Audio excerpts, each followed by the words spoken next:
जब भगवान का जन्म हुआ, जैसे ही भगवान राम रुदन करना प्रारंभ किए, वैसे ही जितनी दासियां थी दरवाजे पर कान लगाए हुए खड़ी थी और रुदन की आवाज सुनते ही महाराज दशरथ के पास पहुंचती हैं और जा करके कहती, महाराज आपको बधाई हो, बधाई हो, बधाई हो, आपके घर में पुत्र का जन्म हुआ है। जैसे महाराज दशरथ ने सुना कि हमारे घर भगवान का जन्म हुआ है, महाराज दशरथ सोने चांदी हीरे मोती रत्न सब लगे लुटाने, जितनी दासियां थीं सब मिलकर के लगे गाने। आइए आज हम सभी भगवान के इस जन्मोत्सव में खूब आनंद से झूम के गाते हैं कि खुशी के खबरिया सखी रे आवाधा नगरिया सखी रे, अब ब्रह्मा बानी बालक आए कौशल्या अटरिया सखी रे, खुशी के खबरिया सखी रे अवधा नगरिया सखी रे, खुशी के खबरिया सखी रे अवध नगरिया सखी रे, ब्रह्मा बानी बालक आए कौशल्या अटरिया सखी रे, खुशी के खबरिया सखी रे अवधा नगरिया सखी रे।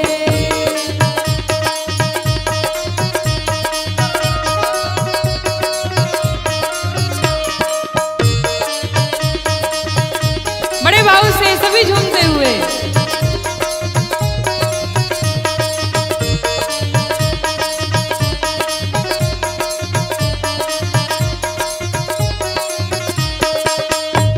खुशी के खबरिया सखी रे अवध नगरिया सखी रे। और हम लोग के वहाँ की परंपरा है कि जब घर में बालक का जन्म होता है तो माताएं थाली बजाती हैं।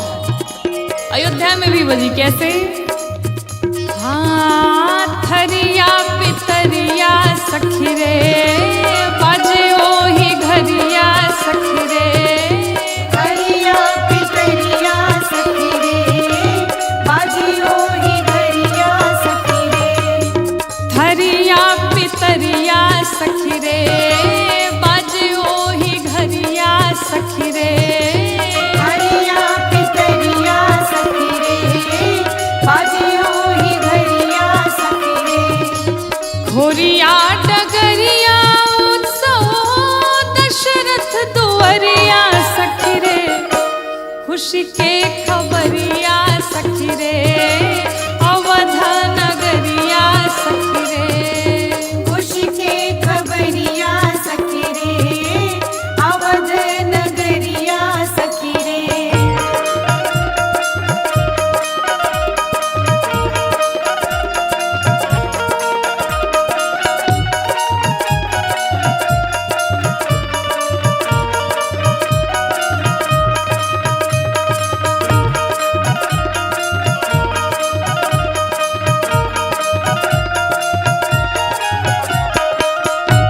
खुशी के खबरिया सखी रे अवध नगरिया सखी रे।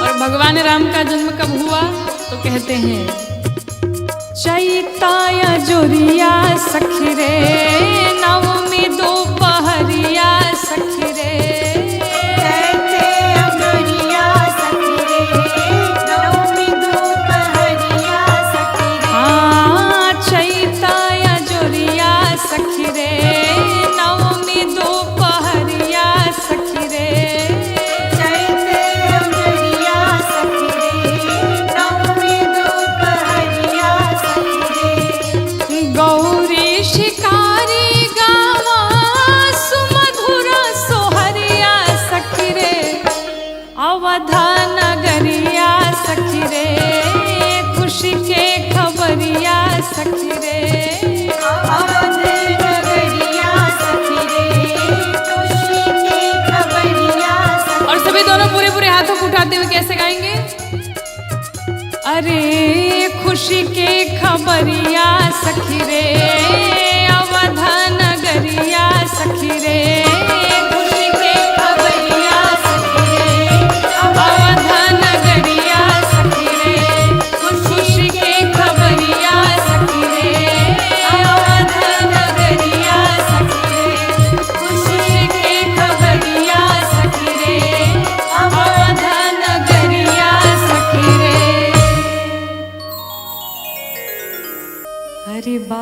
बाजे अवध में बधाई, बाजे अवध में बधाई, जन्म लिहले रघुराई। बाजे अवध में बधाई, जन्म लिहले रघुराई। बाजे अवध में बधाई, जन्म लिहले रघुराई। बाजे अवध में बधाई, जन्म लिहले रघुराई। बाजे अवध में बधाई, जन्म लिहले रघुराई।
शरणाई जन्म लिहले रघुराई।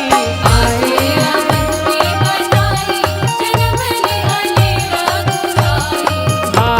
अवध में बधाई जन्म लिहले रघुराई। आजे अवध में बधाई जन्म लिहले रघुराई। आजे अवध में बधाई जन्म लिहले रघुराई। आजे अवध में बधाई जन्म लिहले भीलनी करते रास्ता साफ मेरे घर राम पधारेंगे, मेरे घर राम पधारेंगे।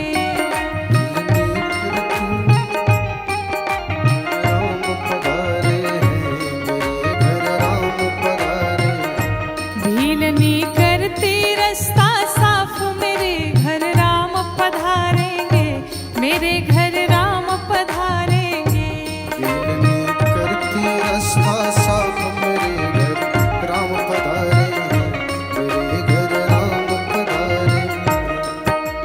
राम लखन के सुंदर जोड़ी नैन निहारेंगे। राम लखन की सुंदर जोड़ी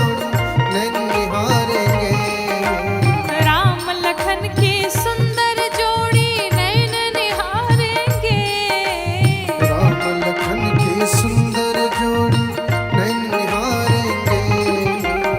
दीनानाथ दया करके मुझ भिलनी को तारेंगे, मेरे घर राम पधारेंगे।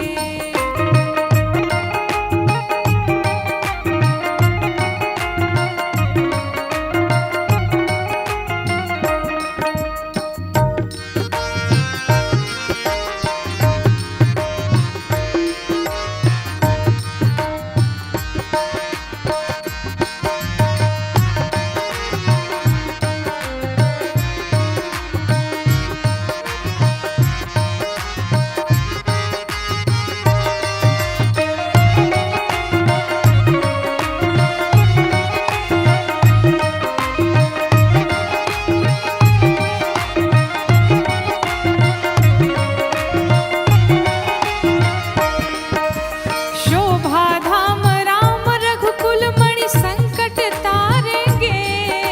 शोभा धाम राम रघुकुल मणि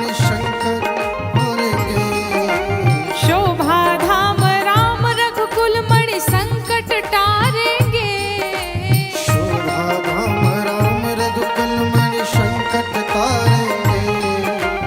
काम क्रोध दो शत्रु हमारे इनको मारेंगे, हम मेरे घर राम पधारेंगे।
से झूमते हुए सभी लोग जय हो।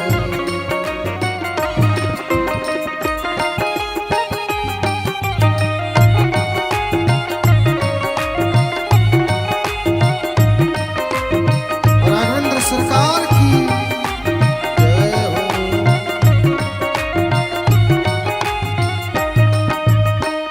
माँ कहती हैं, प्रभु विषय भोग की आशा तृष्णा हम तज डारेंगे।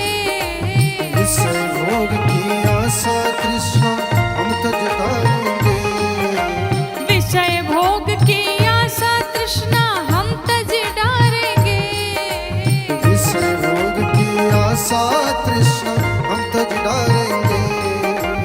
भिक्षु कहे हर चरण कमल की, भिक्षु कहे हर चरण कमल की रज सिर धारेंगे।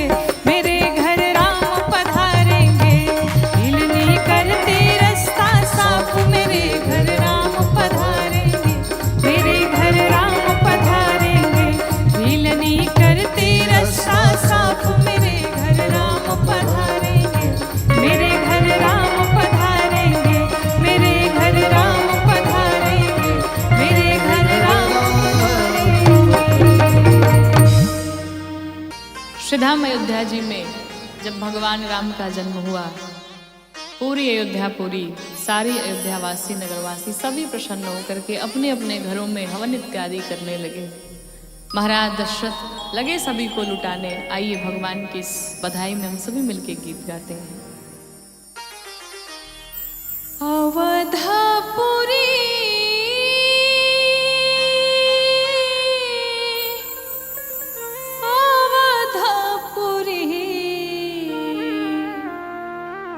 अवधापुरी है रामा, अवधापुरी मास मधु मास मंगलवार हरि जी। नवमी अकेले नी अवतार हरि जी। मास मधु मास मंगलवार हरि जी। नवमी अकेले नी अवतार हरि जी।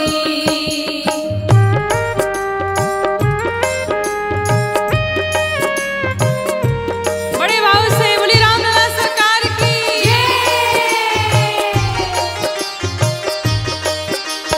मास मधु मास मंगलवार हरि जी। नवमी अकेले नी अवतार हरि जी। मध्य दोपहर अभिजित रे मुहूर्त। ब्रह्म बन बालक गोदी में खूबसूरत।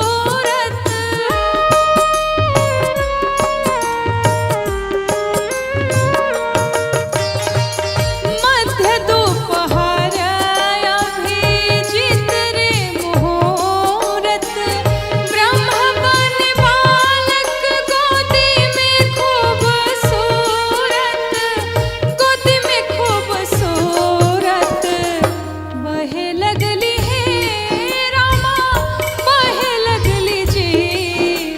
झोर झोर शीतली बयार हरि जी। नवमी अकेले नी अवतार हरि जी। मास मधु मास मंगलवार हरि जी।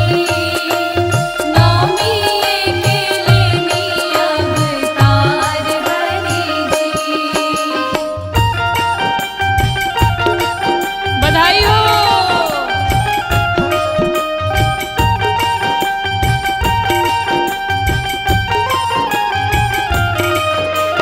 मास मधु मास मंगलवार हरि जी।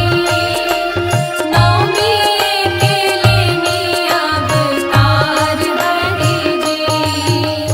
मास मधु मास मंगलवार हरि जी। नवमी अकेले नी अवतार हरि जी।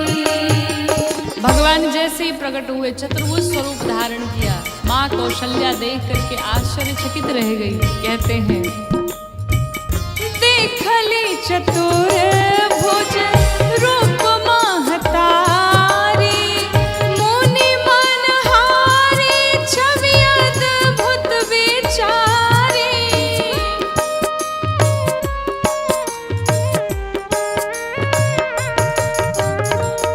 देखली चतुर भुज रूप महतारी, मुनि मनहारी छवि अद्भुत विचारी, अद्भुत विचारी। बालक बनिए,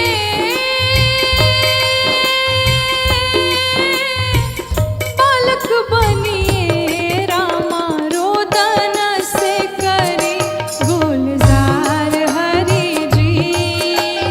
नवमी के लेनी अवतार हरि जी। मास मधुमास मंगलवार हरि जी, नवमी के लेनी अवतार हरि जी।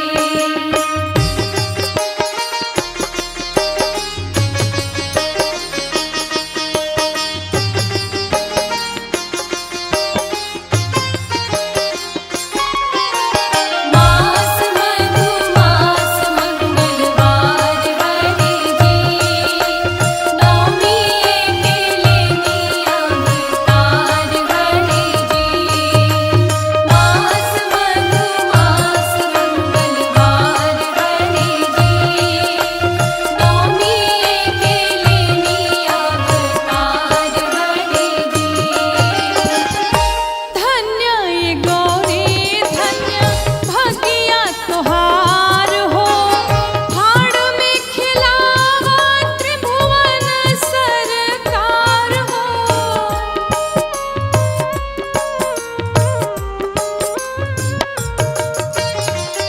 धन्य ये गौरी धन्य भगिया तोहार हो, हाड़ में खिलावा त्रिभुवन सरकार हो, त्रिभुवन सरकार हो। होखे लगले रामा, होखे लगले जो शिकारी, सोहर रसदार हरि जी। नवमी के लेनी अवतार हरि जी। मास मधुमास मंगलवार हरि जी, नवमी के लेनी अवतार हरि जी।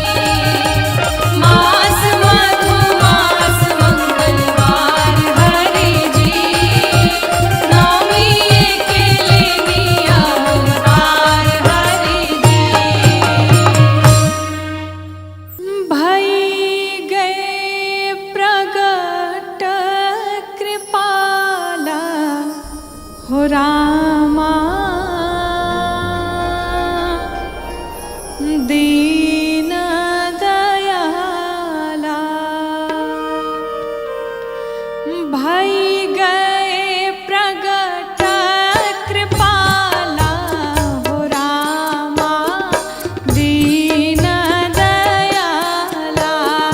भई गए प्रगट कृपाला हो रामा,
कौशल्या ने कहा, राम अब शिशु बन जाइए।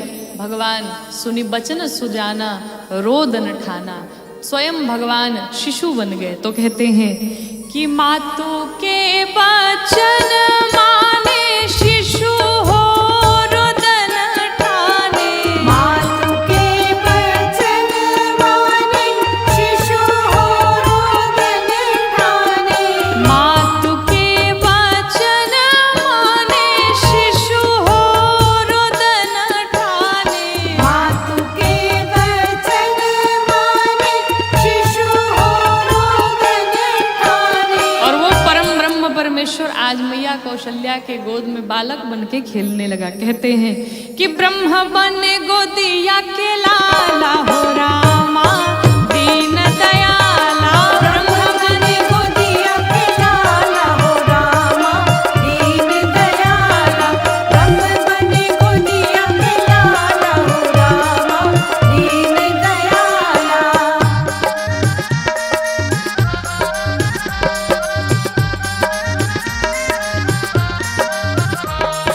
भई गए प्रगट कृपाला हो रामा दीन दयाला। भई गए प्रगट कृपाला हो रामा दीन दयाला। भगवान कब आए? चैत नवमी मंगलवार दोपहर अवतार। चैत नवमी मंगलवार दोपहर अवतार। चैत नवमी मंगलवार दोपहर अवतार। चैत नवमी मंगलवार दोपहर अवतार। और भगवान के जन्म की सूचना पाकर के सारे अयोध्यावासी झूम उठे। कहते हैं कि गौरी शिकारी की ये हल्ला हो रहा।